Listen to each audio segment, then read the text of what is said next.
আসসালামু আলাইকুম। অনেক সার্ভে করে দেখেছি যে আজকে ৩-৪টা বছর ধরে ভালো করে সার্ভে করেছি। অনেক বয়সী মানুষের মধ্যে সার্ভে করেছি। সেটা হলো আপনারা যারা স্কুলে পড়ছে, ইভেন কলেজে পড়ছে, ইভেন যারা ৩৫ বছর হয়ে গেছে কিংবা ৪৬ হয়ে গেছে কিংবা ৫০ পার হয়ে গেছে, এদের অনেক মানুষের উপর সার্ভে করে একটা জিনিস দেখতে পেয়েছি। সেটা হলো তার ছাত্রজীবন সম্পর্কে যখন জিজ্ঞেস করি, ছাত্রজীবনে আপনার 6, 7, 8, 9, 10 এই সময়গুলোতে তারা কি জীবনের কোনো লক্ষ্য নির্ধারণ করেছিল?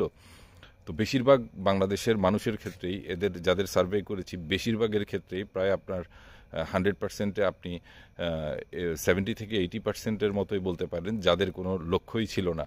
অর্থাৎ স্কুলে হায়ার সেকেন্ডারি পড়া অবস্থা পর্যন্ত আপনার কোনো জীবনের লক্ষ্য ছিল না, মানে সে কি করবে আসলে কি করবে সেটা লক্ষ্য না থাকার কারণে তারা কিন্তু ঠিকমতো লাইফের যে নির্দিষ্ট একটা জায়গায় গিয়ে পৌঁছাবে এটা বেশিরভাগের ক্ষেত্রেই আসলে আপনার বিচ্ছিন্ন হয়ে গেছে।